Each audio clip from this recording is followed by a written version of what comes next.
Somebody who is getting busy right now, taking care of the business, is Josh Allen. Again, he has been looking spectacular and kind of somehow flying under the radar, if you will. Well, part of the reason why is because when they mollywopped Jacksonville 47-10, there was also another Monday Night Football game on.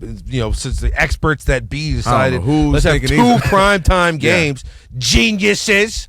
But then on top of that, the story was then, wow, is Trevor Lawrence the worst quarterback we've ever seen of all time? Not talking about and extolling upon Josh Allen.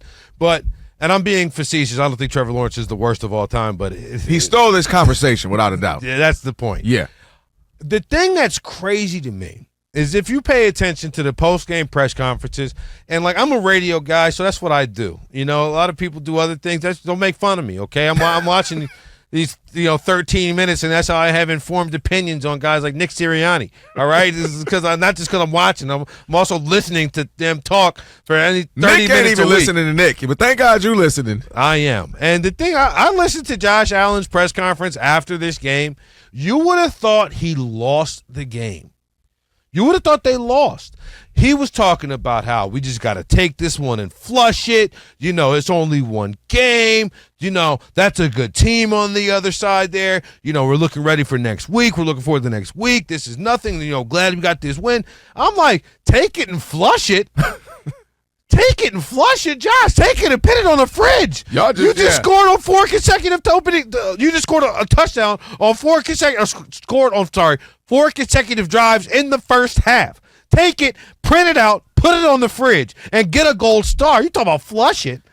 The Bills and Josh Allen have been so locked in that even think about this. This is how you know they're locked in. He said, "I love Stephon Diggs." Because if there was any dissension that they would have been like, oh, you know what? I don't even want to talk about that. That was last year. And he did as much, but he's like, no. I know y'all talking about Diggs. Look, I love Stephon. I ain't got no problem with him. They had a problem with it. Still don't. But let's pay attention to now. And I was like, dang, Josh. Yeah. This Bills team feels a little different. And that's the best part about it, right? Because they already know at the end of the day, hey, man, did you know Josh Allen was good? Yeah, we know that. Josh Allen's talented. He probably could win MVP this year. Hey, the Bills are probably going to win 10 to 13 games. None of us are shocked, right, by that. At the end of the day, they know what it is. It's the postseason. They got to get back by that monster that's in KC with Patrick Mahomes and the crew there. So they know that's ultimately the goal. And you know what ain't going to help? Distractions. You know what ain't going to help? Getting overly excited about a win. You know what ain't going to help? Having beefs with old players and talking smack and bulletin board material for other players. You know what ain't going to help? Thinking we are bigger than we are. And they're locked in, to your point. They're focused, and thankfully they're not necessarily the topic of everyday conversation because people still got to do their mandatory Cowboy conversations. Obviously, Kansas City is going to make sure we have these conversations as well, so on and so forth with these other teams. You mentioned some of the bottom feeders. We got to talk about them too. Why are they so bad? And all of these things, they think it's kind of be steady and even kill and lock in and get ready for what they know is coming, which is a postseason run. So I like what they're doing. I like what I see from him. I think they're now 10-1 since the new offensive coordinator has got there, calling the plays. The offenses look good. They're spreading the ball around. Josh Allen has been the best version of himself right now. And again, it's early. Might have a stinker here or there. But for what we see, I like what I see from them. And it makes it really interesting as we get closer and closer towards, as we make this stretch towards the end of the season to see, all right, what do they look like? How locked in and focused are they? And they've been also making a great shot on the other side defensively as well, which makes it even scarier if the offense is going to look like this. So it's one of those teams where it's like, oh, yeah, we talking about this. What's wrong with Lamar, the Ravens, and this, and Jim Harbaugh, what's he going to do with the Chargers? The Bills are sitting there like, yep. Let us just go to work. Keep sleeping on us. And the final thing I'll say on it is just it was never like the idea that Josh Allen was the most overrated player voted by players, right? Mm-hmm. I completely understand because it was always, but he turns the ball over so much. It wasn't, but you had that energy because you knew if he stopped, if he curtailed it just a little bit. And it wasn't like he was turning the ball over like he was reckless. It was like you're just doing things that is like, yo, you turned your brain off for a second there, Josh. If you could just keep it locked in the whole time, we're not even worried about that. You're incredible if you can do that. Well, guess what he's been doing this year, Mark? Exactly. No turnovers, 7 touchdowns, no interceptions, looking like a leader. On and off the field, to your point, knowing what to say, knowing how to stay locked in and focused and not create distractions like what I've seen from the Bills. We got Sean King. He ready to roll? Almost. We'll get to him in just a second. Interested to get his thoughts on a couple of things throughout this season as well. He is Sean King, former NFL quarterback, Fox Sports Radio NFL analyst, and he is ready, and he joins the show now. Down with the on a Friday. What's up, Sean?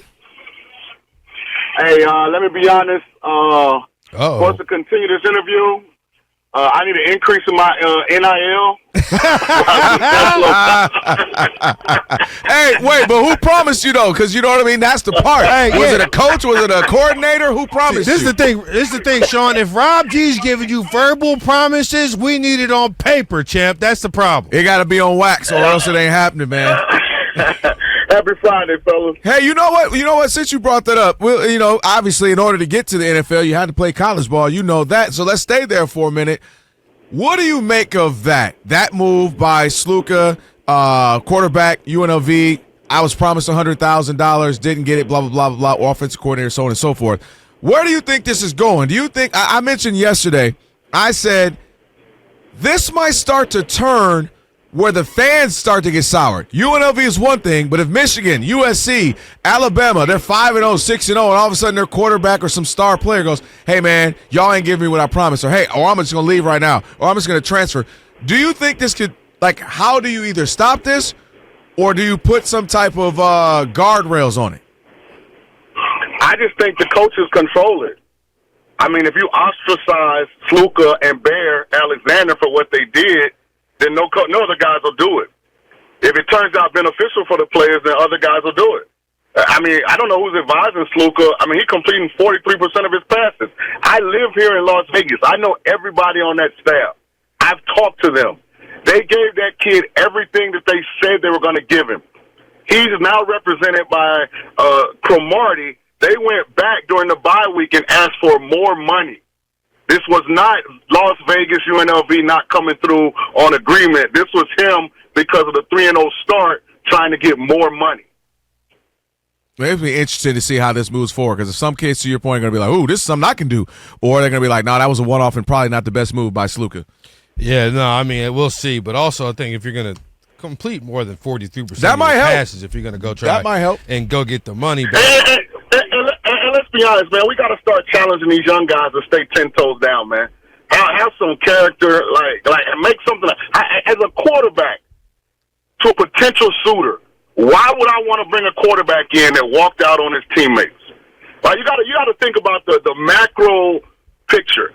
This has a chance to be a magical season for UNLV. They already have 2 Power 4 wins on the road, Houston and Kansas. Mm-hmm. They're in the driver's seat right now to be the non-Power 4 participant in the college football playoff. And you walk away from that, like, to me, that just, you could never play for me after making a decision like that. And that's just me. Yeah, it was tough. You know, it's a tough thing, and especially I just really hope that we get this kind of all nailed down soon because the NFL would not be nearly as much fun if we had free agency every single year for every single player. It'd be too much. Yeah, it'd be. I mean, this is not just a swap meet. But let's transition to the NFL. The Dallas Cowboys and the New York Giants played last night. Sean King, former NFL quarterback, joining us, Fox Sports Radio analyst out there in Vegas. To me, honestly. Look, I know that the Cowboys are supposed to be the team with the great quarterback, the great wide receiver, and the great defensive lineman. But outside of the great quarterback, I saw Malik Neighbors and Dexter Lawrence outplay every single Cowboy not named CeeDee Lamb. What were your thoughts on the Giants in that game? I think, first of all, the 2024 Cowboys are living off a reputation. Mm-hmm. This version of the Cowboys is not that good. Yep. They're extremely unathletic on defense. Michael Parsons is out of shape. You look at offensively, I'm not sure what McCarthy's doing. Like, where's your run game? Like, Ezekiel Elliott is by far, he might not be the guy fresh out of Ohio State, but when you look at him run the ball, compared to the other guys. He's by far the best running back. They don't give him the ball. On third down, why is the fullback in the game? 40 was in the game on every significant third down almost in the fourth quarter, and Dak threw it to him twice. Why is Deuce Vaughn on the team if he's not going to be a third down back? Right. Like I don't understand what the Cowboys are doing.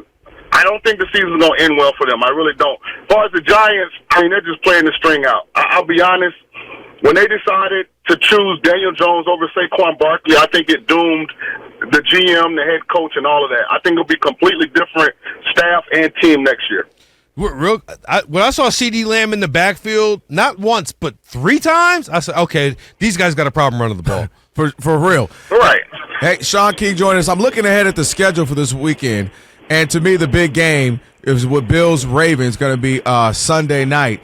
And that obviously that looks like something could potentially be an AFC Championship game. But going into that, you got a team that's 3-0. Martin and I were just talking about Josh Allen and the Bills kind of quietly doing their thing, quietly moving along, not necessarily stealing all the headlines, but getting the job done.